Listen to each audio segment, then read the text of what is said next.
So sorry, folks. We are back live now. We had some technical problems, but it looks like our trained broadcast professionals here at Rebel News World Command have corrected those. So thank you for your patience. As I was saying, if anyone wants to contribute, you're welcome to. And if you can make a financial donation of any amount, that's what's known as a super chat. And the reason we ask for these super chat donations, Keean, of course, is that unlike, let's see, the CBC, the newspapers, the magazines, Maclean's, we don't get federal welfare, i.e. taxpayer subsidies, nor would we accept it if offered.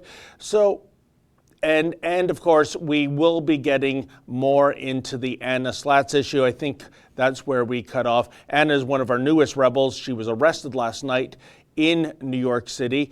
Even though there was a curfew there, journalists are exempt from that because journalists are covering the news, of course. So that is why, indeed, Ezra is not in this seat right now. He's kind of sorting out things and making sure Anna gets out of jail. I'm not sure what the misunderstanding or the miscommunication was, but to me, it's a little staggering, Keean, because I understand law enforcement has their hands full. And yeah. I understand that, being able to protest, that is something protected under the First Amendment of the U.S. in terms of freedom of expression. Of course, we've seen a very, very liberalized redefinition and rebranding of protesting, haven't we? Apparently, if you're rioting, if you're looting, if you're committing assault, if you're even murdering someone, somehow that person is deemed to be a protester. No, you're not. You're a criminal, and you should be dealt with. Yeah. Certainly, Anna was no criminal, so I'm just wondering what the heck happened last night, Keean. Yeah, you're right. Every single jail cell in New York City, in the entire state, could be filled up with the rioters that we've been seeing over the past couple days, over the past week now. It's almost been. You could fill up every single jail cell, but they've made room for journalist Anna Slatz, someone who was broadcasting live just before it happened, and she was not throwing bricks. There were plenty of people throwing bricks, and I'm not sure why the RCMP, or I guess it's not the RCMP down there. I can't understand why the NYPD would be targeting someone with a camera like she was obviously a journalist. She had a press ID badge. I just can't understand sort of the mental gymnastics they would have to do to say, yeah, that's the one we want to get. Not the people breaking into Zyra, not the people breaking into Louis Vuitton.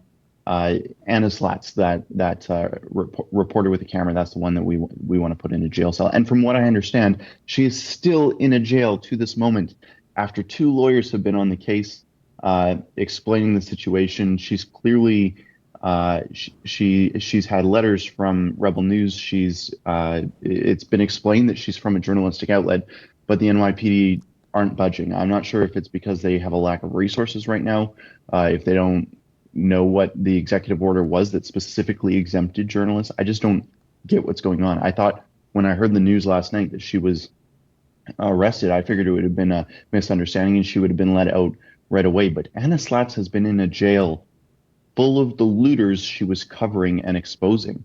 That is the worst place for a young woman to be, and the NYPD are putting her in that situation for having broken no law whatsoever. Yeah, it's bizarre, Keean, and I mean, like I said, I know law enforcement has their hands full, but even having said that, I think there's a big difference between a backpack filled with bricks and Molotov cocktails and someone with a camera and a microphone reporting, not even part of the mob. She doesn't have any skin in the game other than to tell the story. So I really want to hear what this explanation is. And you're quite right. This is now several hours. It's been overnight. You'd think this would be sorted out by now. But it isn't. And of course, that's what Ezra is doing right now, trying to get answers to this very important story. And I think just before we went on the air, I'm almost uncertain whether we should give this person any kind of airtime or oxygen yet. It seems that our viewership can't get enough of him or her, if you prefer.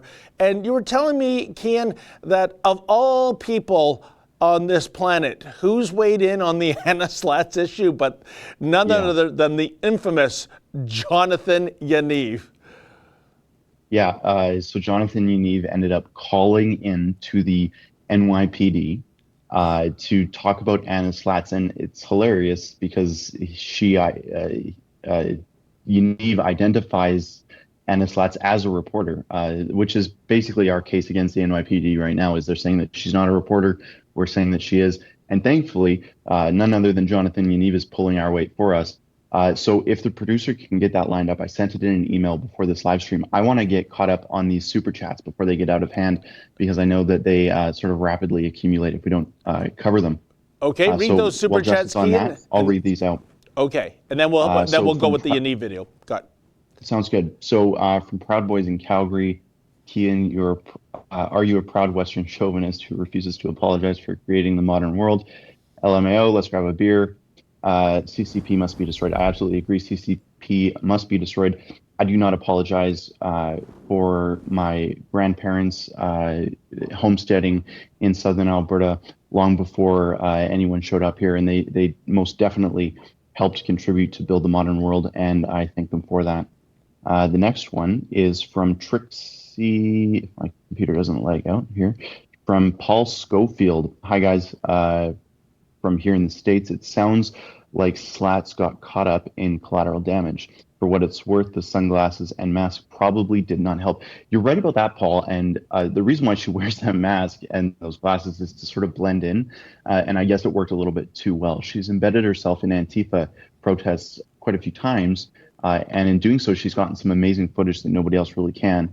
I mean, Andy, he gets a lot of footage, but he's always getting assaulted when he's doing it because everyone knows who he is. But Anna Slatz does a good job at blending in. And I'll ask Justin to just send me more if I missed any. Trixie Bella, $5. She says, I hope she gets out of jail. That's another journalist that's arrested. How is this okay? It's not okay.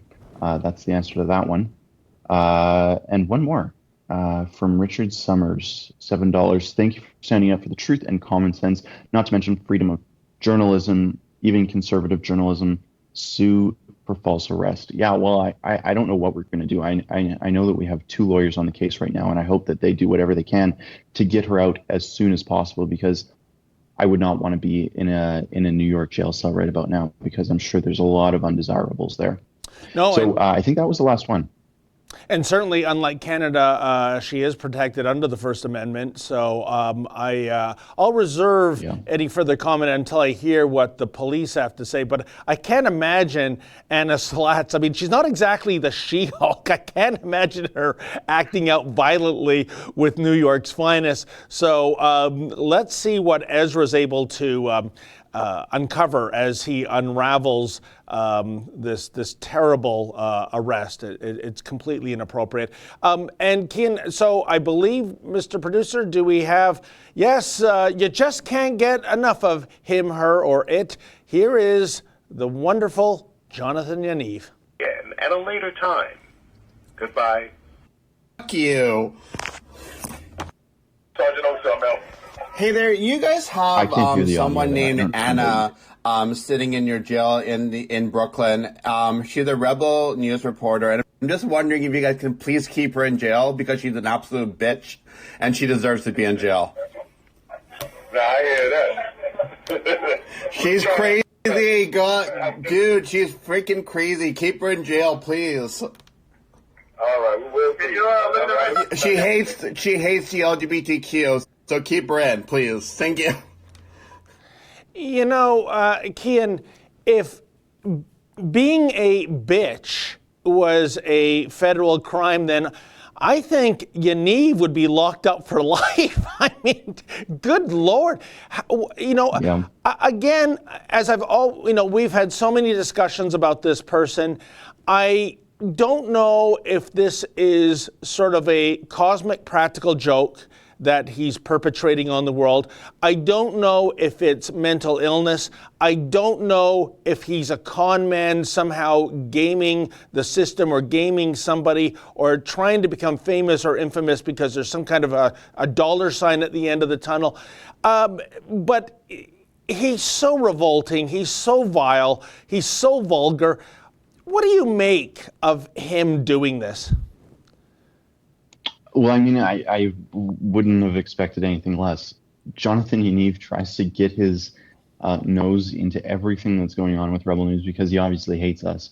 That's why he punched me in the back of the head. That's why we had to launch a lawsuit against him for his several assaults against us.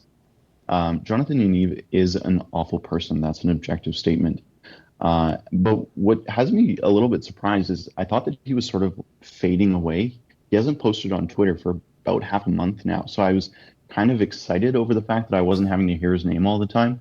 But it turns out he's still pretty active on several other different social media, including Snapchat, where that was obviously filmed from. So I don't know. I mean, let's just pray that he eventually gets what is coming to him, and he gets thrown in jail. Anna Slatz doesn't deserve to be there, but he certainly does. I'm going to catch up on more super chats here. Kane Enmark, $5 says, "I'm happy, Keean, you are on the show." Sheila says, "You are too busy. You are my favorite reporter. I hope your arm is feeling better."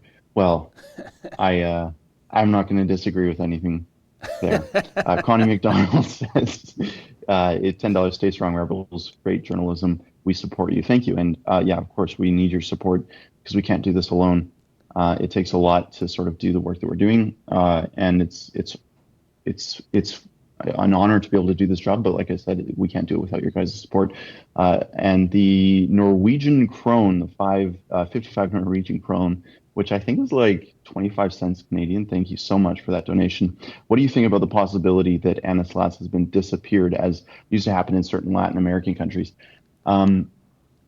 We've been in contact with her. She's sort of been on the phone with our lawyers, so I don't think that she's been disappeared. Yeah.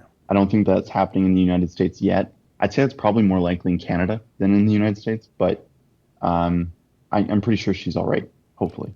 Yeah, I think right now with the pandemic, with the riots, there's bigger fish to fry than to make a journalist who was clearly wrongfully arrested disappear. But something you said just before you went to those super chats, Keean, and again, I don't want them to make this the Jonathan and Yaniv show, but Anna Slatz does not deserve to be in a jail. Yaniv does. And it's not for having a differing opinion or even an odious opinion or using foul language or anything like that.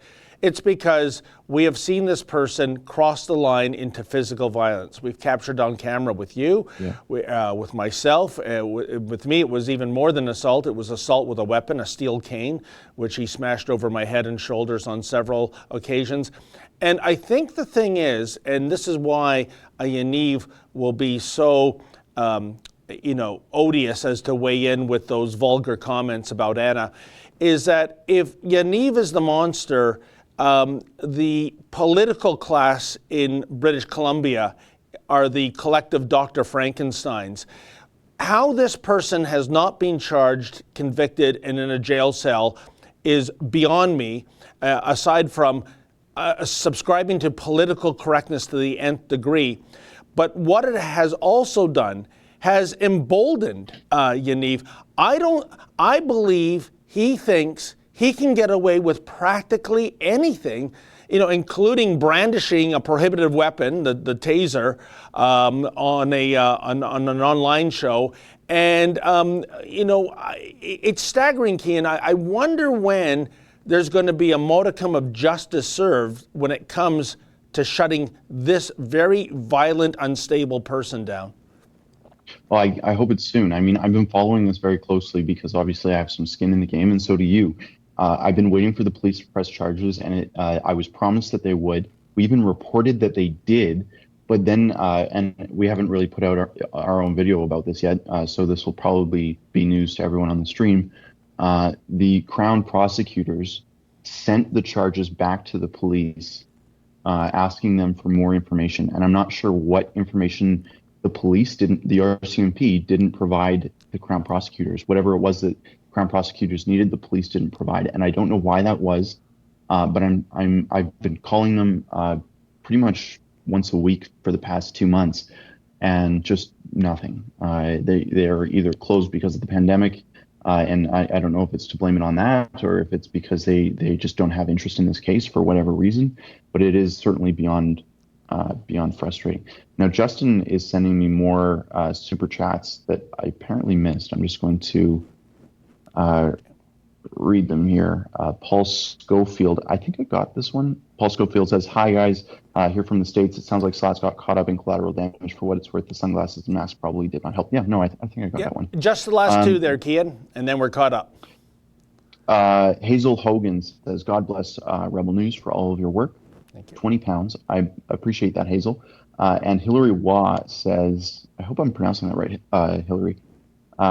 Where's the outrage from the press in the U.S.? Of course, the Canadian mainstream media will remain silent unless it's one of them. Yeah, no, you're right about that, and I have more to talk about that. Frank said, I'm not going to try and pronounce that last name, Frank, but I appreciate the $5. Keean and David, what's the next story you are covering? Well, I'm not going to spoil the next story that I'm covering, but I really, really, really want to talk about the last story that I covered. It broke last night.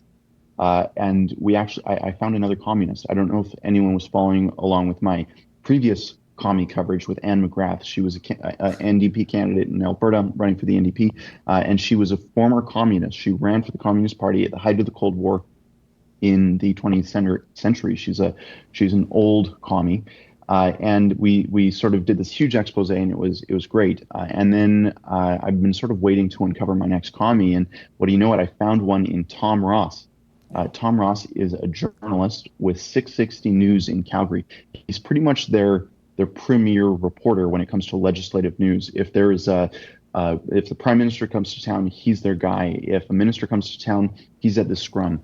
If it has something to do with Mayor Nenshi, he's there. He's pretty much everywhere, and a lot of people trusted him to provide accurate and unbiased news.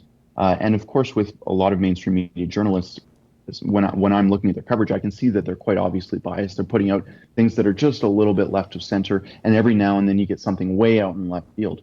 And he went viral just a little bit ago asking Jason Kenney about a Green New Deal. And a lot of people were like, "Oh yeah, right on, man. That was a very neutral question. You just that was a reasonable question. You're probably an unbiased person, and you probably asked that question in good faith." And Jason Kenney sort of lost it on the guy, saying that it was a sort of an irresponsible question to be asking when so many people were out of work. And he sort of grilled him on it. And then just a few weeks later, I uncovered that he was actually on a podcast. And I don't want to name the podcast because I don't want to give them more views. And it's an Antifa-linked podcast. He admitted on that podcast that he was actually a communist, just plain as day. He probably didn't think that anyone would see that or listen to it because it had about 26 views at the time I listened to it. So that means the producers watched it a few times and maybe their parents and their friends. So he wasn't expecting this to blow up. So I sent him a list of questions to ask him to confirm a bit of the information. Then we published our story later. And I'd like to play a little clip from that, especially the clip of him admitting that he was a communist. This is a mainstream media journalist admitting that he subscribes to an ideology that killed 100 million people in the last 100 years. Communist. He's sort of implying I'm kind of an evil communist by asking this, and I'm kind of a communist anyways, but, he thinks that it's... Now, that podcast has about 20-something views, so I'm guessing he didn't expect you to hear this. Tom Ross later goes on to call people who grew up in Calgary and Alberta brainwashed. For those that don't ask the questions, they grew up or are living in Calgary or other parts of Alberta for most of their life. So they're sort of, it's kind of a tough thing to say, but I think they're sort of brainwashed in some ways. Now, you might know Tom Ross from his... So there he actually called every other reporter in Alberta who's not asking about this Green New Deal, which is really a radical wealth redistribution program. It's really a Red New Deal. It is a communist plot, and I don't want to sound like Alex Jones saying that, but it literally is a communist plot. He's a communist, a self-admitted communist, and he doesn't want people to know that. I'm happy we were able to publish this story, and when I did, just a few moments before, this Tom Ross fella actually went on Twitter and called me a Nazi for wanting to publish this information. He said, "Get lost, Nazi boy," or something along those lines. And very quickly, I had my lawyers send him a demand letter to retract that and apologize. So far, he's deleted that tweet. You can see there, it's not that tweet is not available. I think he was lashing out a little bit because he knew that his career might be in jeopardy when people found out he was a communist. He might be a communist. He is a communist, but that does not make me a Nazi. This is absolutely fascinating because, Keean, to the best of my knowledge, you have never made a self-declaration that you are a Nazi. So it is slanderous and it is defamation 100%. However, he has said in his own words, he's not kinda an evil communist. I would argue, is there any other kind? And then he does say he is kinda a communist. Well, Keean, that's right up there with I'm a little bit pregnant. You either are or you are not. He definitely is. And I'm trying to understand what would make him come forward with this admission. Maybe it's because, as you rightfully pointed out, there was only 20-something viewers of this, and he thought it wouldn't go anywhere. It's kind of like I remember back in the days, back before the internet, back before even the VCR, there was A-list Hollywood celebrities and rock stars who would never in the Western world do a TV commercial. That would be considered beneath them, but they would do it in Japan. And the only way you'd ever see that commercial is if you happened to be in Tokyo and you turned on their channel. And oh my gosh, look, Robert De Niro hawking Pepsi or what have you. However, today, in this day of the internet, even if you're at the furthest reach of the world, if you're in New Zealand and you say something to the local paper, guess what? We're going to find out about it here. So for somebody in the news business, this is incredible naivete on the behalf of Ross if he thought that I'll just say something to a tiny limited audience. And now I think you're quite right. I think he's having buyer's remorse given what's become of this. Yeah, well, the solution here is to not be a communist. And I'm going to try and restrain myself talking about the good kinds of communists. But David, that's why we love you, because you have that institutional knowledge of what it was like before VCRs existed. Institutional. When I was born, I think DVD players were almost about to be released. There you go. Well, you're making me feel older than I actually am. But, before we get to the super chats, Keean, what is it about, when I think of, I spent a couple of years in the journalism field in Alberta, and what I took away from this, and maybe it's arguable, but I always looked at Alberta as perhaps the most American of provinces. There's a freer spirit there than I find elsewhere. The entrepreneurial spirit is out there. The Calgary Stampede, for goodness sakes, that's iconic when it comes to Calgary, and certainly there's rodeos all over Alberta. And yet, thanks to your intrepid reporting, you're finding right in the heartland of the Stampede commies galore. I mean, first it was at McGrath, and now it's a serious problem. And I want to know what is going on, especially since when I cover protests like the ones on the lawns of Queen's Park every Saturday, I can tell you, Keean, the people who are the most vocal, the most emotional about communism are those from former Soviet republics. They've lived under communism. They haven't studied it as a theory, and they know how dehumanizing and horrible it is. And they are absolutely in shock when they see people born and bred in the Western world going to universities and wearing a T-shirt with the hammer and sickle on it. They can't understand it, and they are appalled. Yeah. What's going on? Public schools, probably the main problem. A disassociation between your family raising you and unionists raising you. I know when I was younger, it was sort of drilled into my brain how my family came to Canada.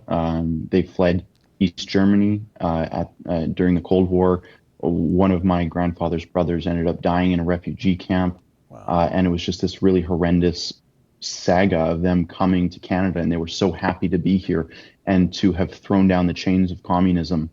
And that was passed down to my grandfather's children and then to me. And we on the farm that we live on, we see in real time the fruits of the labor of capitalism. We see how, putting in a hard day's work and supporting your family first before anyone else, how it pays off and how you can reap those rewards. And we see the evidence from the firsthand stories that we get from our grandparents about what it was like to live in communist Germany on the east side of the Iron Curtain. And I think that those stories have been lost to these people. They've lived these yuppie lives in Calgary where they've been able to just sort of distance themselves from history, and they have never learned the terrors of it, and they just sort of start to idolize what they can't have.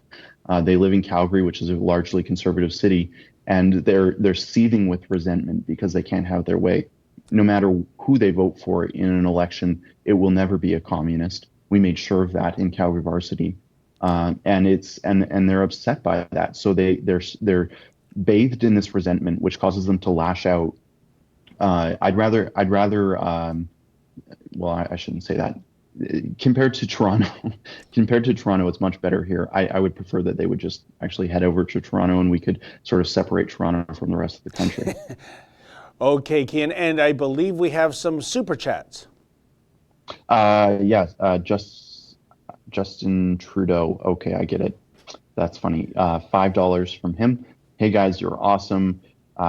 Will our sub-prime minister take his own CCP vaccine when it comes out, or just force everyone else to take it? That's a good question. And my guess is he's already taken that vaccine between you and I, but probably not the one that he's going to be giving to the, maybe I shouldn't be turn on Conspiracy Keean right now before it's before it's able to be filtered by our editors. But my guess is there's going to be a vaccine that he's going to be giving to the population as early as September from CanSino Corporation in CanSino, I think it is, in China, that is being worked on in collaboration with the Chinese military, thanks to funding from the Canadian taxpayers. And that vaccine is going to be tested early, I think, in September here in Canada. My guess is that one that's being tested on the masses isn't going to be the one that Justin Trudeau will take or has already taken. Decoy 11, $5. World Alternative Media has a very interesting video. It's called "Cops Caught Bringing Bricks to Protest." Here, give me the two-shot. David, come back here. Keean, I'm sorry to interrupt you. I just walked in the studio and I sort of pushed David aside, and I apologize for interrupting you. I'm used to it, by the way, folks. I've been a backup goalie all my life, so once the starter is ready to get on the ice, the coach just... No, listen, I appreciate... Keean, thanks for pitching in short notice. Can we have the dual screen for a second, and then I'm just going to get off. I want to explain the latest on Anna Slatz. Thanks very much. And David, thanks for pitching in on short notice. And Keean, don't go anywhere. Thank you very much. I just walked right in the studio, and I didn't mean to interrupt you midstream. So, Keean, don't go away. I'm going to let you get back to things in 5 minutes. And, David, thank you very much for filling in on short notice. My pleasure. And I literally just walked in and shoved you out of the way. I want to give folks an update on the Anna Slatz situation, and I want to explain the latest. And when I say latest, I mean I'm literally getting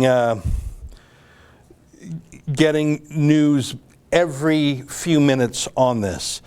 In fact, just even as I walked in to sit down. So let me give a 5-minute briefing, and I'll explain why I'm here instead of on the plane to New York. I actually booked a ticket on the Delta flight that is leaving Toronto right now, but I returned from the airport. So let me give you an update, and then I'll let you get back to things. So this is probably a 5-minute update. And I would ask our team if you maybe can clip this update and put this as a separate YouTube and video, and just to let people know. So very quick background. We have a new reporter named Anna Slatz. She does great work, great investigative journalist. She's based in Atlantic, Canada.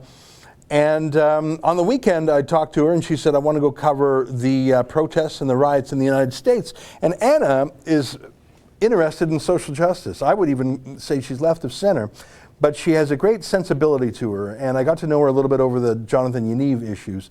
And so I was delighted when she agreed to write for us, and I thought she's a perfect fit to go and cover the Black Lives Matter protests, the peaceful protests, but also the Antifa riots. So she went to Washington, D.C. and did amazing frontline coverage for 2 days. You can see like she was right in the middle of it. And we offered her serious security, but she declined it, saying she can move more quickly and quietly without a big lug next to her, and she was right. And thanks, David, but don't go away.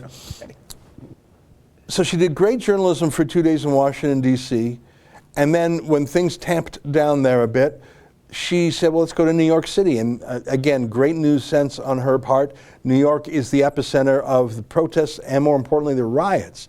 So last night she was doing her thing, outstanding journalism on the street, and then a whole group of people were swept up by police and arrested immediately for what? For breaking the curfew. But the thing is, the curfew has a specific exemption for journalists. And of course, Anna was there as a journalist. She is a journalist. The police had no time for details like that. I suppose they were just in sweep everybody up mode. They took her to the police station, and she had one extremely brief phone call with me. She just said, I've been arrested for breaking the curfew despite the exemption. I'm at the Brooklyn Central booking station. The officer is named Officer so-and-so. I won't say his name here. And then the cops took her phone away, and that was the last I heard of her. I immediately phoned our on-the-ground New York criminal lawyer, who called me back right away, got right on the file, called the cop shop, had an officer go and try and find her, to no avail. And I do believe that, given how many hundreds of people were swept up all at once. But I was told that she would normally, in the course of events, be released within a couple of hours, and it was just a summons, so it's not like a big fancy bail hearing or anything. I don't even know if there's bail in New York anymore. So I sent a text and an email to Anna's phone, knowing she would get that when she was released, saying, let me know when you're out, looks like everything's in hand.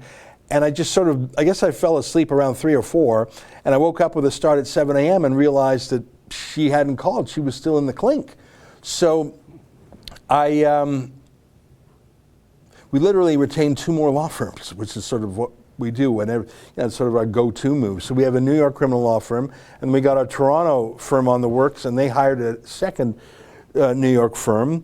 And let me just tell you what they've done. So I'm giving you a quick update. We've got the Canadian consulate in New York City on the file, and they have made contact and are advocating on behalf of Anna, who's a Canadian citizen. So I'm amazed and delighted with how quickly the Canadian diplomats in New York are working for Anna's behalf. That's frankly amazing, and that's great. While that track goes, we have another lawyer, and I'm going to read an email I received from him. So this is New York criminal lawyer number 2, who has filed an appearance. Let me read the email that I received. So there's so much going on. So this is by one of our lawyers. I'm not going to say his name, but he is a New York law firm based in Brooklyn, actually. Under normal circumstances, when a person is arrested, until they come before a judge, can take up to 24 hours. I have regularly been able to get clients to arraignment, the first court appearance, significantly quicker. We are currently not dealing with normal circumstances. Given the pandemic, the courts are still physically closed to the public, including attorneys. Court appearances for arraignments are being done remotely and virtually via Skype. Additionally, due to the amount of arrests that occurred recently in Manhattan, you can imagine that the system is somewhat burdened. I have already notified the court that Anna is represented by counsel, and I have submitted my notice of appearance to the court. I do not yet know what time the arraignment will take place. They will notify me. I will also be checking in with the clerks regularly. I will keep you posted as things develop and I learn new information. As always, if you have any questions, don't hesitate to reach out, yada, yada, yada. So that's criminal lawyer number 2, based right there in Brooklyn, on the file, filing a notice of appearance, but he's explaining the facts on the ground. They actually have a physically closed court. I have nonetheless asked for a lawyer to be either at the police station or immediately outside, because it's important to me that if Anna is released, that she be met by someone immediately, even if it's a stranger with holding up a sign saying Anna. So as you know, this morning I dispatched Yankee Pollock, a friend of mine, a friend of Anna's, who's in Montreal, and we looked at the different travel arrangements, And driving down from Montreal to New York was actually the quickest. He left immediately. He left around 9:30 in the morning. So I expect he will be in Brooklyn in 3 hours. In fact, he called us from the road when he crossed over the Canada-U.S. border. He will be there in 3 hours. So Yankee will be there. It's a friendly face, a familiar face to Anna. I was going to hop on the plane, not that I can be of any practical use. I'm a former Canadian lawyer. I'm not a current U.S. lawyer. I don't know their law. I don't know criminal law.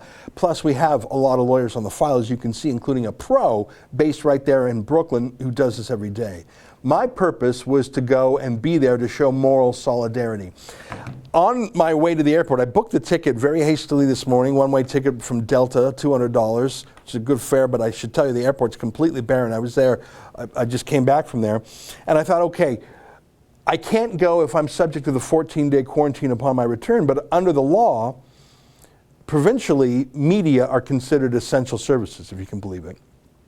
And federally, the quarantine rules only do not apply if you have an essential business purpose, and I could argue that going to bring back a journalist from jail is an essential business purpose. So I felt like I had legal advice from our Canadian law firm that I would not be required to quarantine for 14 days upon my return, which hopefully would be tomorrow. So I felt, well, that's a good enough legal opinion for me. I'm willing to go down there to show solidarity with Anna, although we already have lawyers up the wazoo, plus the consulate on the file. I'm going to go down there anyways. So Anna knows that we care about her and that we're working full tilt. But while I was there in the departure lounge, I received other calls, arguments, and information saying, look, Ezra, you may have a legal fig leaf for going down there, and it may actually be valid. But that doesn't change the practicalities that if you're coming back to work after being in New York City, whether or not it's lawful, everyone at your office will say, oh, he's not in quarantine, he was just in New York. That may make them uncomfortable. And same with my family and my family's friends. So I would essentially be sentencing everyone in my circles to a quarantine. Even if I did quarantine myself, it would be at least my family. And if I intended to return to work, it would be them too. And I thought to myself, I can't do that. Even though I can legally do that, practically I cannot do that. My purpose for going down there was to show moral solidarity with Anna, and that remains my guiding motivation. Because we have, in my view, done everything practical that we can do with the 3 different law firms, or maybe it's even 4 lawyers, I don't know. So, in fact, I'm not sure if I mentioned, it's just all been a blur. In addition to that lawyer who has indicated that he is appearing for Anna, we have another lawyer. I've been repeating myself and talking to so many lawyers. David, did I mention that we're going to have a lawyer on standby at or outside the court? I believe you did. Okay, thank you. There are 5 lawyers working on this. There's 2 lawyers in Toronto, 1 lawyer at the first law firm, 2 lawyers at the second law firm. I think that's 5 lawyers. It's absurd because actually she's just been arrested on what's really a ticket. It would be like a speeding ticket. I don't even think there's really a bail hearing. I think she would be bailed automatically. So it's not even that more legal firepower would do the trick. It's that just the system is so gummed up, as that first lawyer's letter indicates. I just find it incredibly frustrating that she has actually been in detention overnight.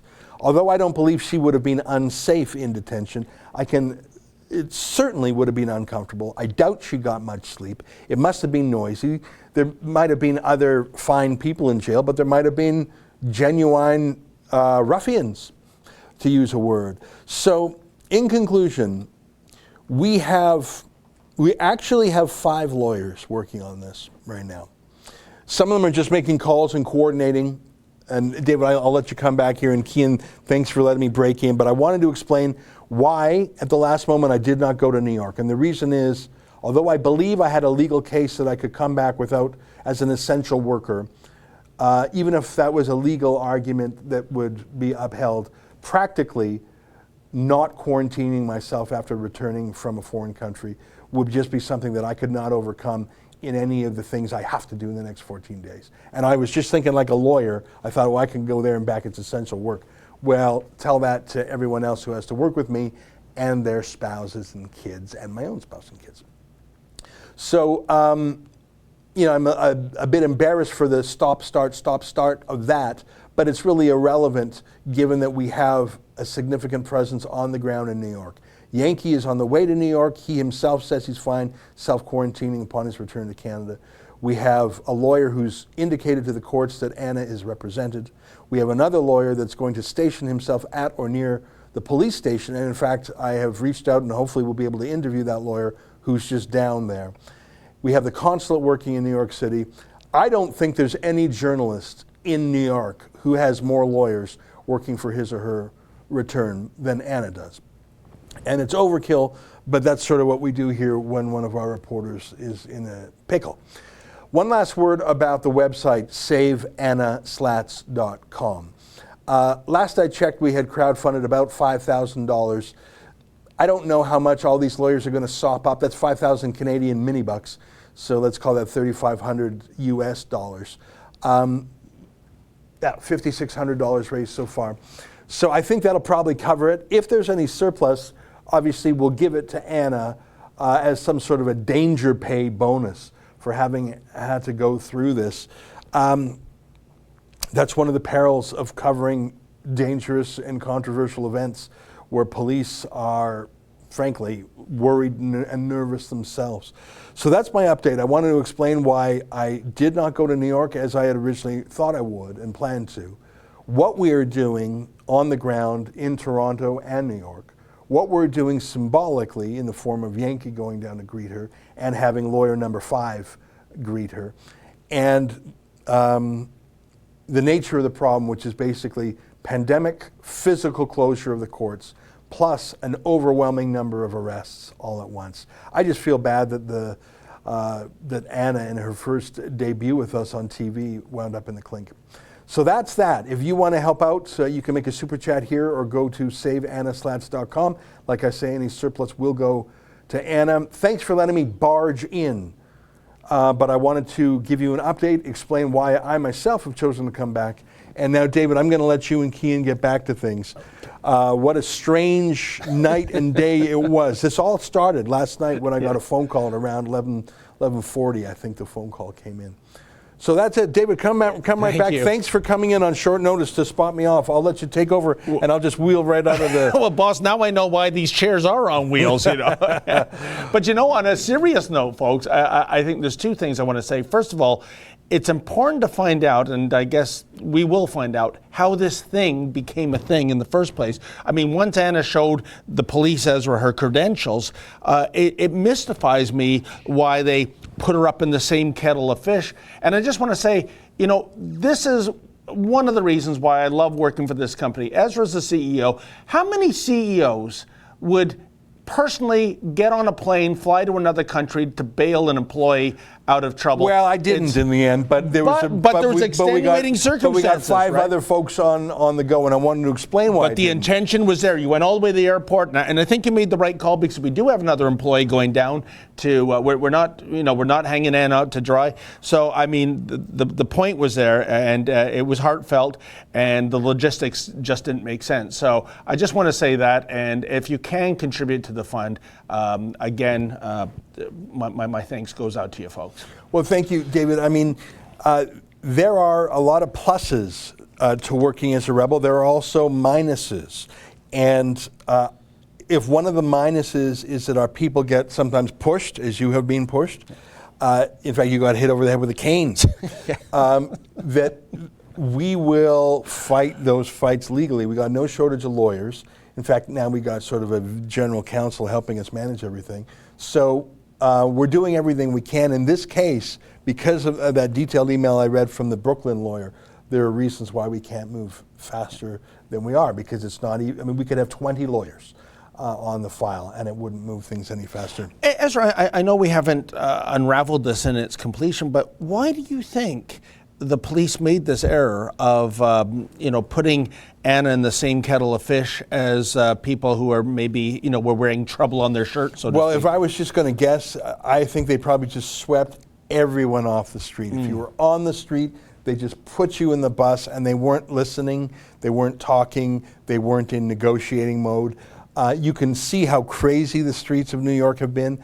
Actual looting. One of the last videos Anna taped was of the looting of some fashionable stores. Doesn't matter if they were fashionable or not, but just the looting. Police have been attacked physically. They've been threatened. There was a police officer in a different city who was murdered. So I think police were not being gentle and dainty. I think they were in, oh my God, we've got to clear the streets mode. That's some of the last footage that Anna took. So the cops were wrong. We had a lawyer last night talk to the cops. Anna talked to the cops. I won't get into more details. I've said them in earlier videos I've done. I'm not going to be too heavy on the police here because they were just sweeping the streets clear. I just regret that has meant that Anna would spend a night in jail. Ezra, one last question before you go. If this had been a CBC reporter arrested and spent time in jail overnight, what kind of chatter are we seeing over Twitter right now? Yeah. Well, I mean, the thing is, although it was the New York Police Department, which is a police department that I completely respect, and I think it's a sensible police department, lots of common sense. I think it's one of the least politically correct police departments out there. I think they've shown courage and good judgment. Obviously, you got 40,000 cops. You're going to have, 1 in 1,000 who does something that's wrong. But so I'm not going to come down heavy on the cops. Sure. They were making the decision on the spot. I'm not even going to attribute this to the mayor or the governor, and certainly not to the president. But I can assure you, if a CBC reporter had been arrested, all we would hear was Donald Trump has cracked down on the press. Donald Trump, even though Donald Trump has nothing to do with running the NYPD. Donald Trump runs the Brooklyn booking stage. Donald Trump, evil Donald Trump, cracking down on the press. Oh, and at the very least, you would see solidarity from other media outlets. Yeah. I'm not looking for solidarity from other media outlets because their affection or support is not meaningful to me. Right. I really don't give a damn what those other media think about it. What I care is what our own viewers think about it, what our staff thinks about how we handle this, and what Anna herself thinks when she gets out. When she gets out, she'll probably have 200 emails, text messages, and voice messages on her phone because so many people are contacting her and trying to help her out. So that's what matters to me. I don't actually blame the NYPD for sweeping her up in the first place. I think it's regrettable, and they should not have, but I'm not going to weigh to a nicety how they were when they were sweeping the streets because you saw what it was like. We look forward to Anna's release. Yep. I hope that happens today.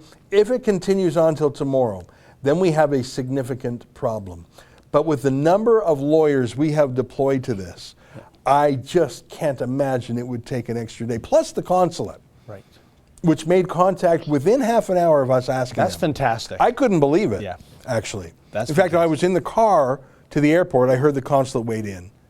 And I thought, well, that's good. Maybe it'll even be done before. But in the end, I chose not to get on the plane for the practical reasons I outlined. Even though legally I could have made the case, I just don't think that's the smart move by me at this point. Boy, I wanted to, I can tell you. Although the airport was such an incredibly depressing place, what a economic and job loss crater that entire industry is. I found just being at the airport was deeply sad. But we can talk about that another day. Thanks for letting me interrupt. Keean, thanks for letting me interrupt you. I apologize. You were on a real tear there. And David, you too. I'm going to wheel myself out and go back to other work. I'm also going to check, because I've probably got more emails on this matter, even just by sitting here. I've been here for about 20 minutes now. And yeah, I mean, there's just so much going on. We have so many people trying to shake this tree. So I'll get on that. Thanks for holding the fort here. Fantastic, Ezra. Okie dokie. My pleasure. Okay, I'm going to wheel myself out. Well, there you go, folks. And the good news is I might be covering kerfuffle at the U.S. consulate in Toronto tonight. So if I get arrested, Ezra will only have to drive about 8 or 9 clicks downtown, and he won't have to worry about quarantine issues. So how do you like that? It all works out nicely in the end, wouldn't you say, Keean? Oh, yeah, absolutely. And I'm kind of glad Ezra kind of chimed in there because conspiracy Keean was about to come out, and that's never a good thing for a live stream. The producer's telling me to get caught up on these super chats, so that's what I'm going to do here quickly, and then we have a few videos that we want to play before we close down for the hour. And I just want to make sure that I'm getting the last one. Decoy 11, I think I was cut off right when I was reading this one. World Alternative Media has a very interesting video. It's called "Cops Caught Bringing Bricks to Protest. Are Agents Behind the Chaos?" Well, I'll have to check that out. Ryan Rosti, $10. Black Lives Matter is a terrorist organization. They're constantly calling for violence. They should be deemed so along with Antifa. YouTube would not let me send this without censoring it. Well, it came through clear on our end. And, you know, Black Lives Matter has a really... It's frustrating because their marketing is so good. How can you disagree with the three words, Black Lives Matter? Obviously, lives matter. All lives matter, obviously. Black lives, white lives, every single person is important and shouldn't be killed by the police. That's just full stop, unless they pose a danger or a threat to society in a heated moment. But that what happened to George Floyd obviously should not have happened. But with Black Lives Matter, how do you argue with that term? But when it comes to their actions, when it comes to the actions of their grassroots, the people holding the signs, they're holding a sign, and then the next thing they're doing is looting a store, or punching a reporter, or shooting a police officer. That is terrorism. They're terrorizing the United States. They're terrorizing Montreal right now. That is what a terrorist organization is. They're coordinated, and somehow these bricks are just managing to find their way onto street corners where protests are about to happen. This isn't an accident. And Black Lives Matter, this organization, the people behind them, most certainly are terrorists. I'm very comfortable saying that. And Keean, if I can interject here, I mean, if we look at Black Lives Matter Toronto, I made this point when I was covering the protest on Saturday at Queen's Park, where there's an allegation, completely unfounded, that police tossed a 29-year-old woman off the balcony. There's absolutely no evidence of it. It looks like she jumped or had an accident trying to jump to another balcony, but that's besides the point. The co-founder of Black Lives Matter Toronto, Usra Kogali, she once infamously tweeted words to the effect of, "Please, Allah, give me the strength not to cuss/kill these men and white folks. Please, please, please." Now, you could imagine if I changed the identity politics in a tweet I would have made. She's never apologized for that, Keean. The organization has never apologized for that. And even worse, about a year and a bit later, the city of Toronto, and there's John Tory in the photo op, giving Usra Kogali, who is clearly a racist and advocates for violence, the Pam McConnell Leadership Award for Young Woman.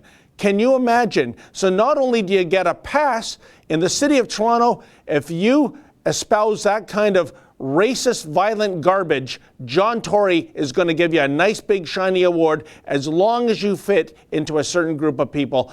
That is absolutely despicable. Yep, I couldn't agree more, David. And they're not going to apologize for that statement, by the way, because they actually believe it. Yeah. And every day of their lives, they're restraining themselves from trying to smash the skulls in of a police officer because they're just radicals. They're terrorists, like I said. Kane Enmark, $2. Keean is the Canadian communism hunter. Yeah, I am. It's part of my job description, actually. And Christina Pavlaka, $28. Thank you, Ezra, for the update regarding Anna and Vlad Jurek. I don't know if I pronounced that right. Thank you for all of your work. Thank you for all of those donations throughout the live stream. I really appreciate it because given this is my first live stream, I want to impress the boss and make sure that people actually want to see my face on these live streams. So it's very comforting that you guys have been so generous today. Now, there's a video that I want to show you guys of justice being served, and it's like the only redeeming thing out of these riots that we've been seeing. There's been some awful videos that we've been seeing, from that police officer lying on the ground to that video of these rioters killing an innocent dog. It was disgusting. But sometimes a video pops up where they get what's coming to them, and this is a video of a firework actually being set out by a rioter. and then someone comes and turns it on him and fires it into his vehicle. You got to watch this.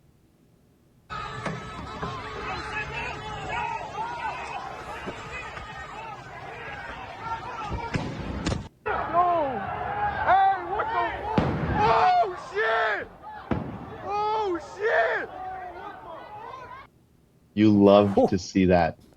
You know, I got to say, Keean, before the actual explosion, that just looked like any de rigueur car in Toronto these days with those vaping folks. You know, I can't tell you how many cars I pass these days where I'm wondering, do I phone 911 because is it on fire? Oh, no, it's just a guy with some kind of a pipe in his mouth. But that is incredible. Wow, what great footage.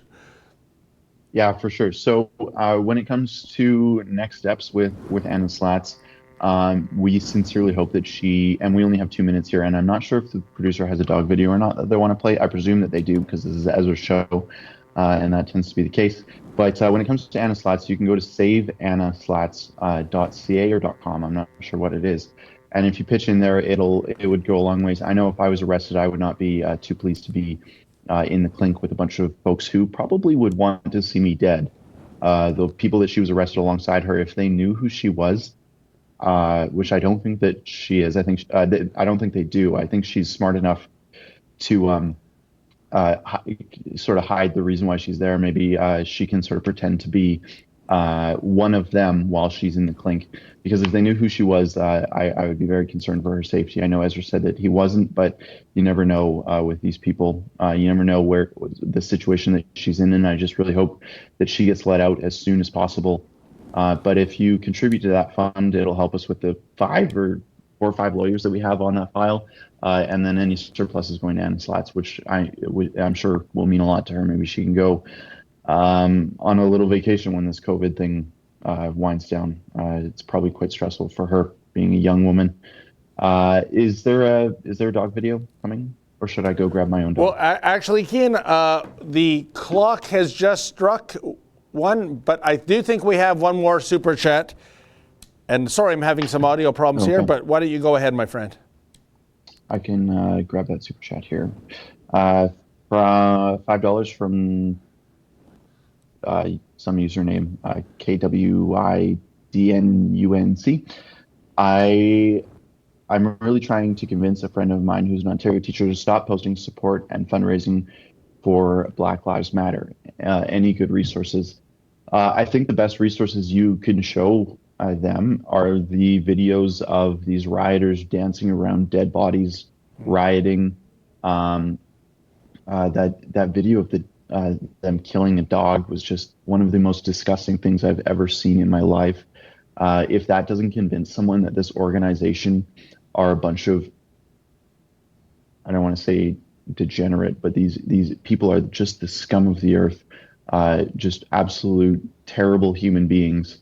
And if that video doesn't compel them, then I don't know what would. And it's funny, Keean, where is the condemnation from Nancy Pelosi or Elizabeth Warren or Bernie Sanders and the celebrities like Michael Jordan and LeBron James?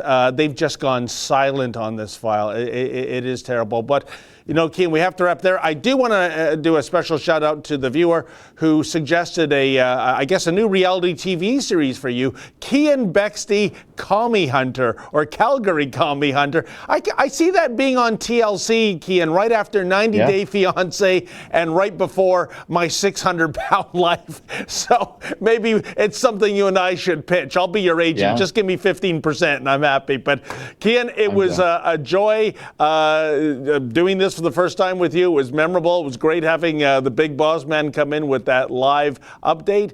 And ladies and gentlemen, thank you so much for tuning in. For those who gave a contribution via Super Chat, my heartfelt thanks to you. In the meantime, Sheila Gunn-Reid and myself will be in this chair tomorrow. And going forward, stay safe. See you tomorrow. Thanks so much.